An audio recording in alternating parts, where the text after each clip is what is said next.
the father should be the primary disciplinary figure in the house.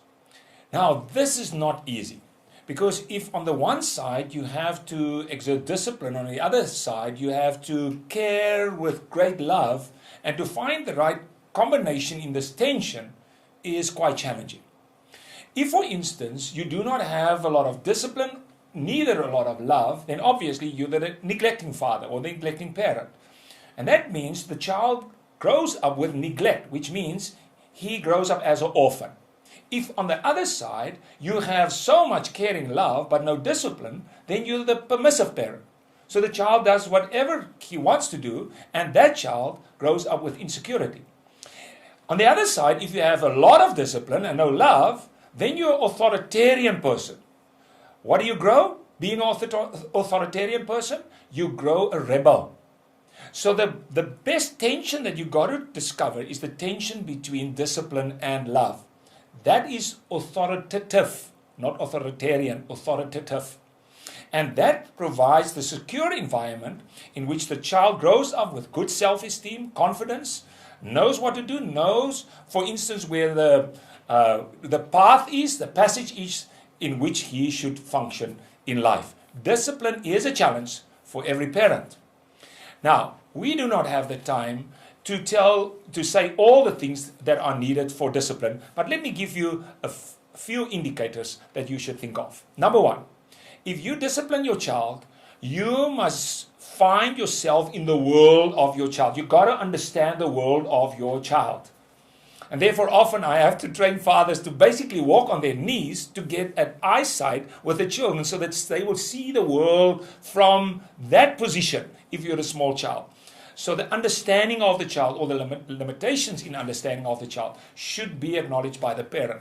In every phase of life, the parent should understand the limitations or the world of the child. Know the world of your child. Secondly, if you want to discipline in the right way, understand that different children have different temperaments, which means the following.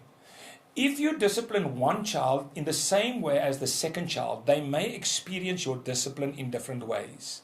And therefore, parents need to learn the social styles. There are various things, DISC analysis, Myers-Briggs tests. You got to understand the temperament, the social temperament of your child, so that you can know how to apply your discipline in different ways to different children, because different children are motivated in different ways. Thirdly, very important, that you will not say no because you think that correction is the best discipline. Later on, we will teach you that affirmation is actually the better educator than correction. And therefore, parents need to limit saying no for everything. Be careful in saying no, because the moment that you say no, you have to discipline your child to be obedient and to keep to what you are saying. And I have discovered that so many parents create a world in the house for themselves and not for their children. Children cannot play, for instance, in the house. Why not? House is a home. Let them play. I loved it to play with my children. We had great cricket pitches, wrestling mats, everything in the house. Because in Cape Town it rains. You got to play in the house, because that's the world of the child in which you have to discipline the child.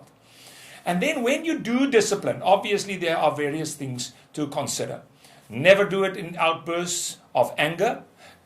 Be super careful to discipline your child, specifically spanking your child, between 6 and 8 in the evening when you go home. Everyone is tired. You can only discipline your child for disobedience, for immoral actions, and then as safety precautions to protect him against things like burning his fingers or falling off the roof or whatever it is.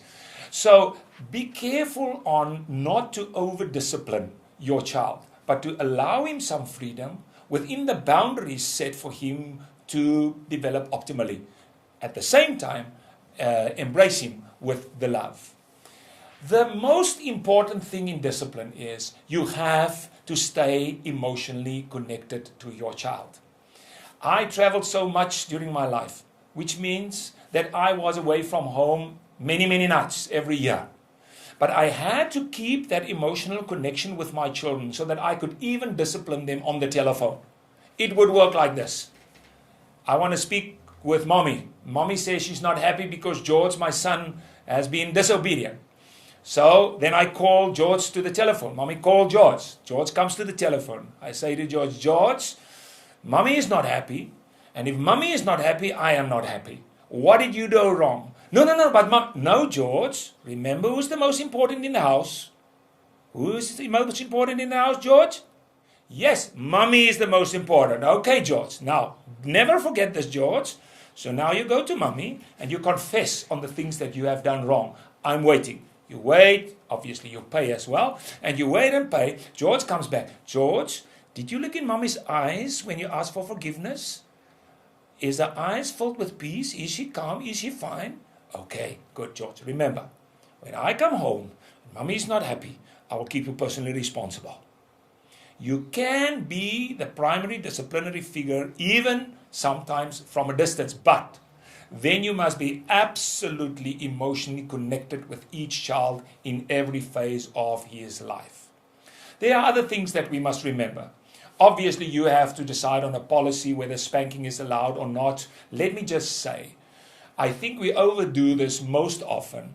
And to take a child out of the situation by timeouts would be the best way to discipline a child if you want to go to the situation of punishment, which generally is not needed so much if you really believe that affirmation is the best educator of a child and not correction. When you do discipline the child, do it with the child, not against him. It's not you against him. No. You are helping him to get to the promised land. That's why we have laws. That's why we have discipline. How to get to the promised land. You help him towards that.